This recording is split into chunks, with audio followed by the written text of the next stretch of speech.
Before we jump into today's episode, I'm going to ask you a question. Is there something you keep thinking about, something you keep circling that you keep coming back to? Maybe it's a business, a creative project, a career change. Maybe it's just this quiet feeling that there's something more for you, but you can't quite put words to it yet. If that's you, I've created something called the Not Done Yet Spark Review. It's just 5 questions about your midlife dream or desires. And when you answer them, I'll send you a private voice note with what I noticed and what your next step might be. Sometimes we're so close to our own lives that we can't see what's keeping us stuck. And sometimes all it takes is someone listening differently to help you see your next step. If that sounds like something you'd like, you can find the Not Done Yet Spark at the link in the show notes, or you can just go to rachelaperry.com/spark. Now let's dive into today's episode.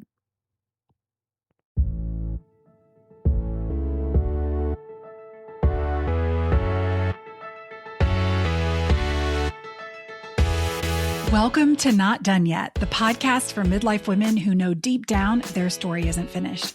I'm your host, Rachel Perry, and here we're going to talk about what's really happening in this season of life, the identity shifts, the quiet questions, the courage it takes to listen to yourself again, what it actually looks like to step into what's next, and why our boobs are hitting our knees. If you've ever looked at your life and thought, wait, is this it? Girl, you're in the right place.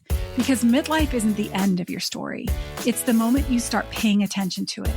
So take a breath and let's talk about what's really going on and what you want to do with it. Because sister, you are not done yet.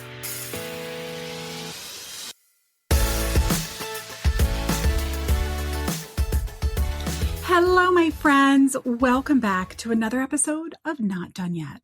I am so excited. You guys are here. I appreciate you so much. Today, we're going to get a little woo. If you've never heard that term, I love all the things, right? I love talking about signs and God winks and just doing deep.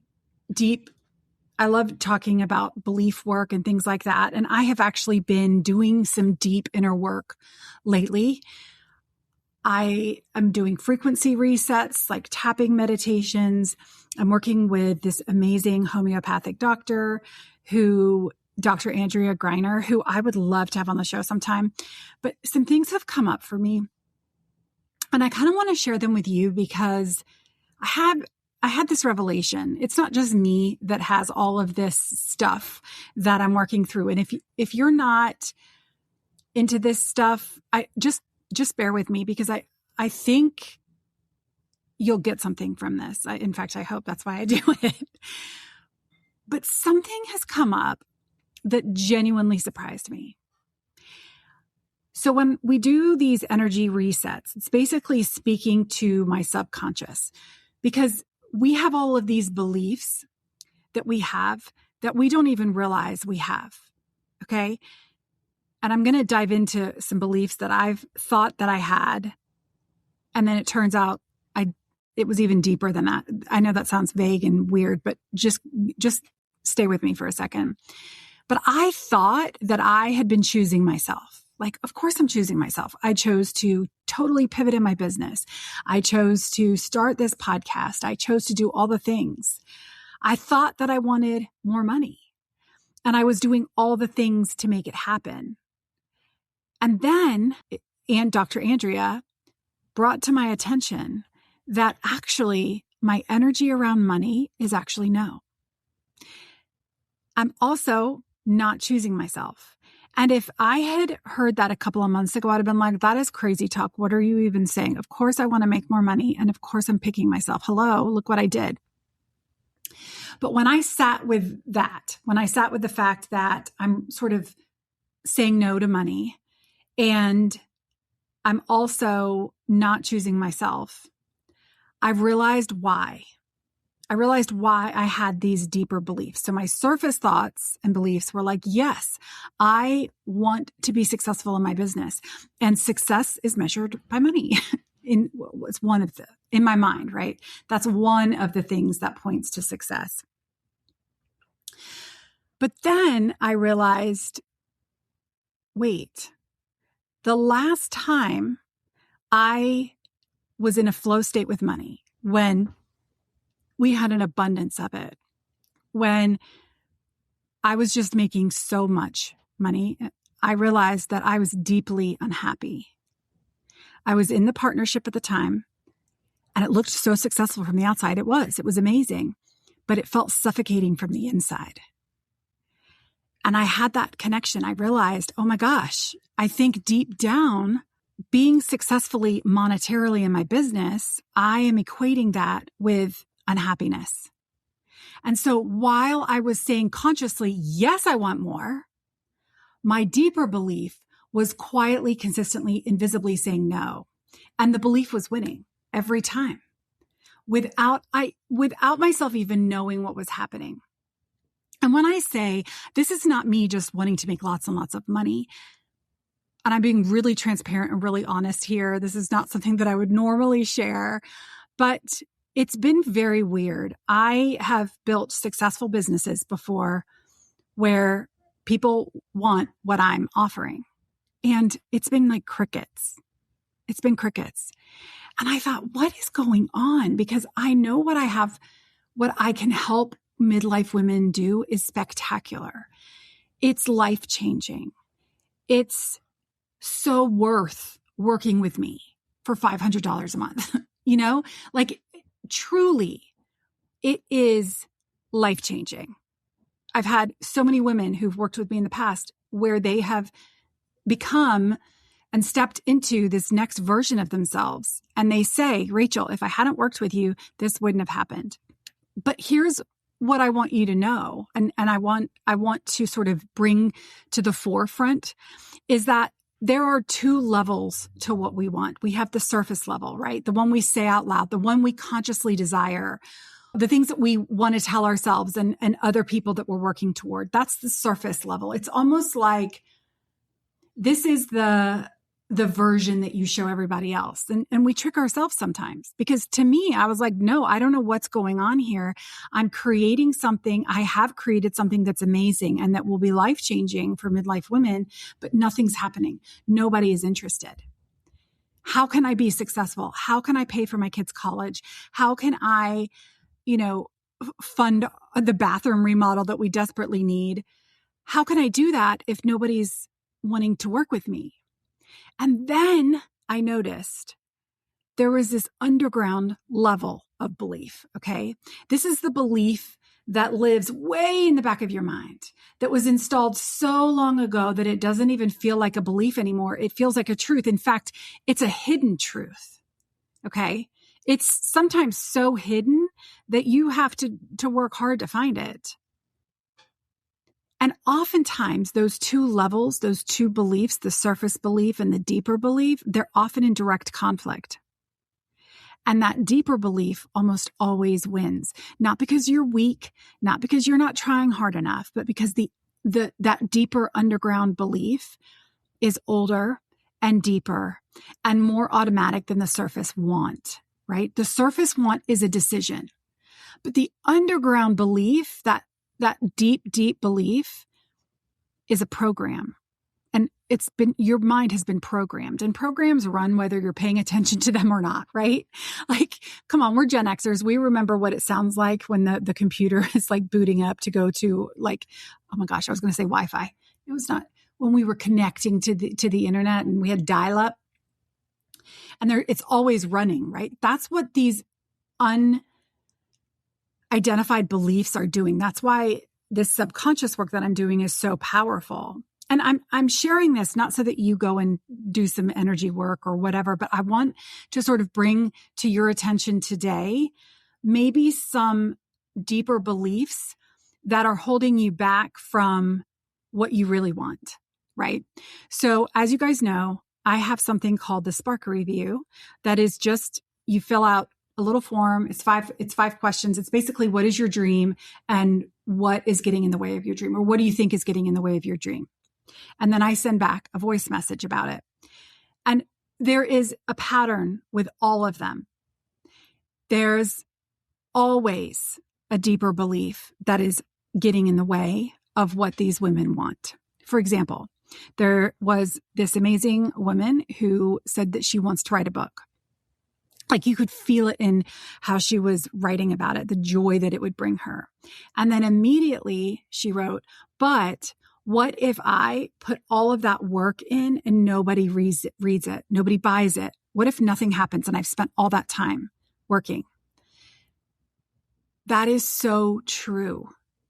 Not the beliefs. Like, it's not true that nobody will read it. It's not true that nobody will buy it. But the reality that there is this deeper belief and concern that is holding us back from what we really want, right? Listen, it's not a logistics problem. It's not a time problem. It's a deep, deep belief back in your subconscious that says, you know what, your work really isn't worth people's attention. You know, you're not someone that people choose. Y'all, that was so hard for me when I discovered that I was not doing what I really wanted to do. I was keeping it at arm's length so that it was there, but so that I wouldn't be disappointed or so that I wouldn't fail, right? This is actually, I've seen this quite a few times in the Spark reviews. A midlife woman who says, you know, I want more. I want to be seen and I'm going to put myself out there. And then she finds a million reasons why today isn't the right day to post or to share or to, you know, show up. And that's not procrastination. That's that subconscious belief, that underground belief that says, who are you to take up that much space? Why would anyone want to see what you have to offer, right? The woman who says she wants more money, more fulfillment, more of her own life, and then feels guilty every time she gets close to it. That's not weakness, you guys. That's that deeper belief that says wanting more is selfish and that you should just be grateful. So I talked about in the beginning that I recognized and realized that I haven't been choosing myself because I really believed that I was. Like I said, I pivoted in my business. I started this podcast. I really believed that I was choosing myself. And as I was listening to this energy reset, which is kind of like a meditation based on answers to questions that Dr. Andrea gave me, she said, you're not choosing yourself. You don't love yourself. And I was like, what are you talking about, Dr. Andrea? Girl, I done a lot of work. I do love myself and I am choosing myself. But then I sat with it and I realized she was right. If you were to say to me right now, like, do you love yourself? Hell yeah, I'm awesome. I'm amazing. But when it comes to my business, this is so weird. I'm being so transparent, like really vulnerable here. So just, yeah. But when it comes to my business, I think there is part of me that isn't choosing myself. And so why would anyone else choose me? Why would anyone else choose me if I don't choose myself? Right? And when I realized that and realized that she was right, holy moly, that was tough. That was tough for me because choosing myself on the surface, saying the words, doing the things, going through the motions, that's actually not the same as believing you're worth choosing. And that's what it was for me. I was choosing myself on the surface, but I didn't necessarily believe that I was worth choosing. And that deeper belief that I'm not someone people will invest in, that my work doesn't matter, that people don't really want to work with me, that belief was running the whole time, quietly canceling out every surface level yes with a deeper no. And I didn't even know it was happening until Dr. Andrea brought it to my attention. And that's how these deeper beliefs work. They don't announce themselves. They just keep running, right? And it's really interrupting our potential and where we're going. And listen, this is not going to be a therapy session. This has been a huge aha for me that I wanted to share with you. But these beliefs, they don't come from nowhere. They don't just appear. They've come from experiences that taught us something. And there must be many probably experiences that I've had where I've learned I'm not worth choosing. I know that I am worth choosing. But there's something deeper back there that's saying, actually, you're not, right? And I have to learn how to work through that. So if you're like me as well and thinking, maybe money, I want more money so I can pay for my kids' college. But money in the past has always been tied to stress or conflict or something being wrong. Then every time I put myself or you put yourself forward, something might go wrong, right? Or money just isn't coming. Or maybe you learned that putting yourself out there, every time you put yourself out there, something happened, right? Like something negative happened, someone said something and you learn, okay, don't do that. Or maybe you were told directly or indirectly that you were too much. Holy moly, I've had that. Or you're too sensitive. Or whatever it is, you're too whatever, or not enough, or not the kind of person who gets to have what she wants. Maybe you watched the women around you put themselves last and absorbed that as a rule because that belief made sense. It was a protective one, right? It was protecting you. There are so many things subconsciously that are happening that we are sort of, our brains are internalizing and we don't even realize it's happening. I know that I'm an empath and I can read people's emotions and everything. And I think growing up, if my parents, had a weird or a negative reaction to something, even if they didn't realize they were doing it, I internalized it and made it mean something, right? Kind of going back to that original story that I told many episodes ago I was talking to my mom about how I was 5 years old and I was like, okay, it's your anniversary. And my mom shut that down. She was like, you don't need to get me anything. And immediately I was like, oh, okay. I shouldn't, I'm wrong. There's something wrong with me. I need to do what's right. And my mom, her perspective was probably like, okay, you don't need to worry about it. This is not a worry you need to have, right? These things happen out of our control. All of these beliefs are keeping us safe from something real. Okay. But you've been carrying it for so long that you forgot it was optional, right? And now these beliefs are running your life from underground while you try to build something above it. Does that make sense? And sometimes you might wonder why you can't seem to get traction on whatever it is. Like, why do I keep saying I want to write a book, but I haven't written a book? Oh my gosh, one of my clients, this woman is so awesome. Linda, shout out to you, my friend. She just wrote a book.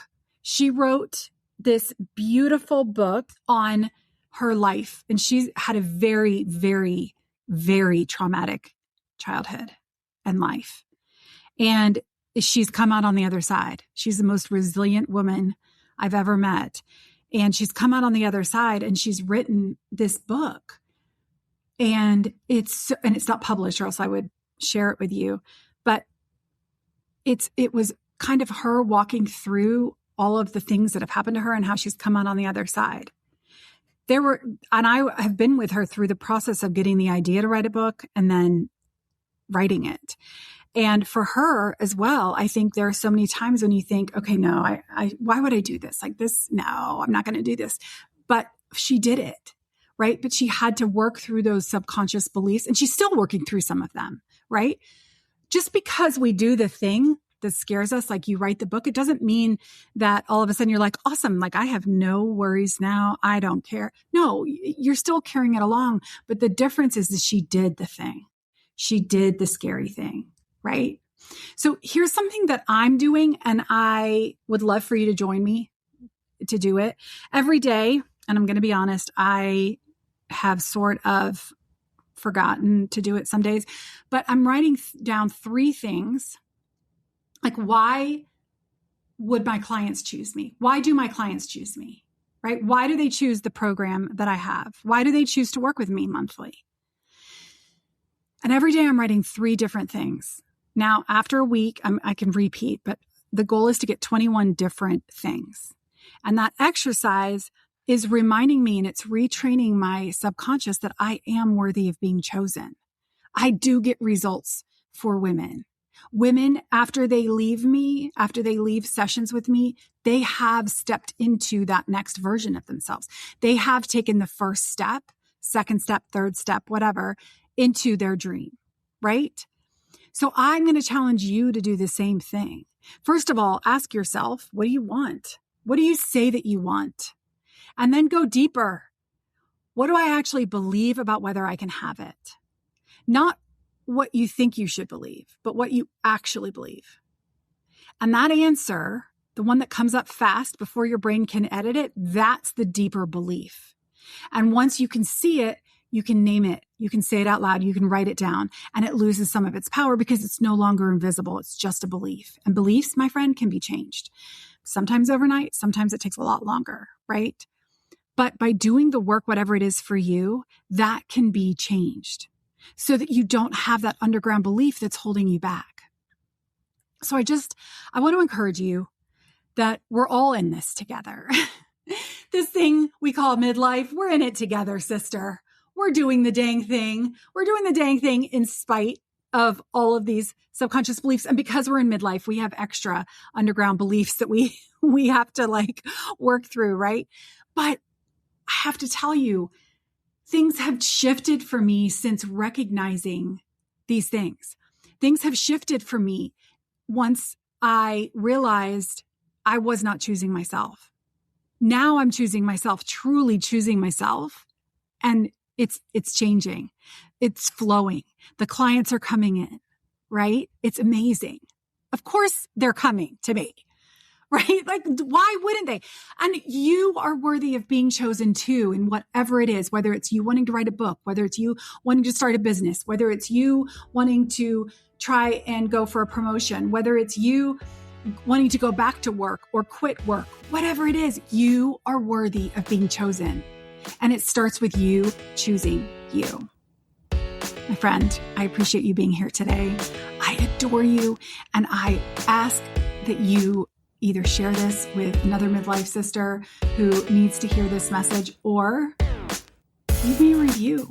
Oh my gosh, I'm so touched by the reviews that some of you have left me already. I can't even tell you how much it means to me.